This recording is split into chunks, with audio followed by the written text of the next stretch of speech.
Now, pinwheels are usually made with puff pastry, but they also work really well with phyllo pastry. I'm going to make mine with some spinach and goat's cheese. Now in here is some frozen spinach. I actually don't mind using frozen spinach. And what I've done is just defrosted it and roughly chopped it in a bowl. I've also drained out any excess water because we don't want our phyllo pastry to go soggy.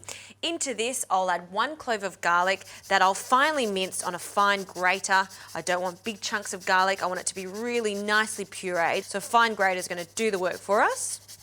And now to this, the cheeses. Some mild goat's cheese, it melts nicely into this. So we'll just break that in with a fork. And then to bring this whole thing together, a combination of creamy ricotta and 1 egg. So a couple of tablespoons of ricotta.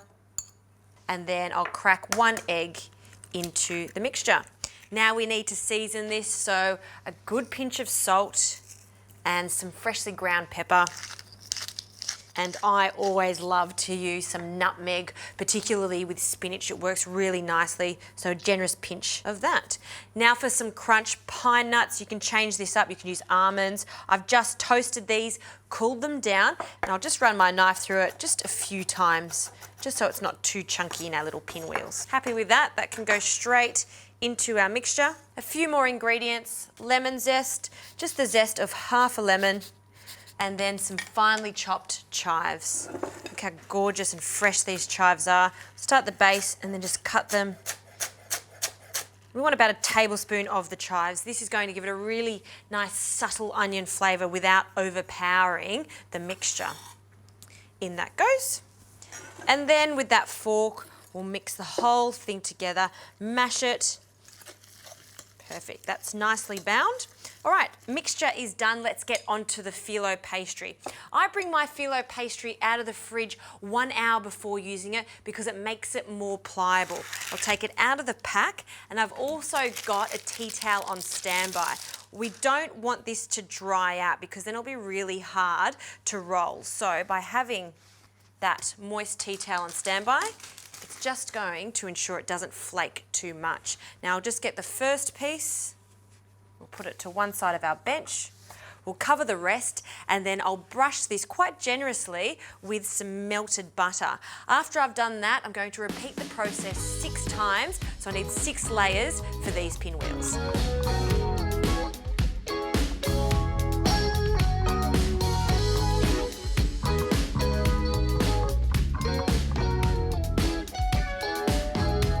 Now that I have the 6 layers, I've turned the phyllo stack horizontally because I want to make a long log. So we'll grab our mixture and we'll just place it at the bottom of the phyllo stack, and we'll just spread that really evenly. And once I've put the mixture onto it, it's always so much easier when you use your hands. So just spread that out so it's really even. And then just use a palette knife to gently spread it over our phyllo pastry. We want to make sure that we get a nice even amount of the spinach all over it, leaving a 2 centimetre border. Now just make sure that you don't overfill it, so a nice thin layer of our spinach.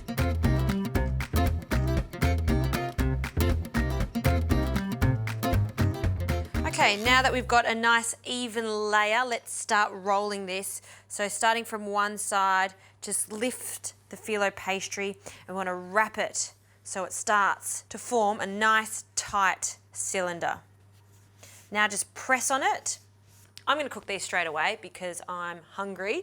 So I'm just going to brush this with some more butter, a nice thin amount of butter. Just roll it over and ensure that you brush it quite well where the seam is so it doesn't detach. And then I find it easier to cut these with a serrated knife. So we'll just place the seam side down again, and I'll just trim top and tail. Perfect. Then I'll cut it in half, and this is the best way to ensure that we get perfect pinwheels. And have a look there, see how it almost looks like a little snail? That's what it's going to look like. So when we cut it, we want about 1.5 centimetre thick pinwheels. That is going to go on the tray like this, and they're going to bake. See how great they look? All right, I'm going to continue this process onto a tray that's been lined with some baking paper. Oven is at 180 degrees, and we want to cook these for about 15 to 20 minutes or until they're lovely and golden on the outside.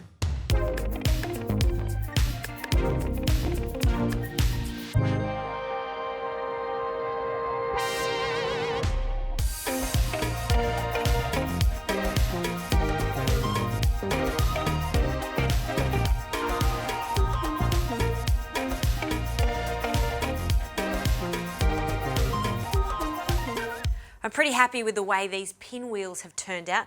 Look how gorgeous they are, and I love how I can see the little layers of phyllo around the circle. Now these have cooled down, and I'll pop them on a plate. And by all means, you can serve these at room temperature. Personally, I think they're really great when they're nice and warm. And I'm gonna have a taste of one because they just look so appetizing.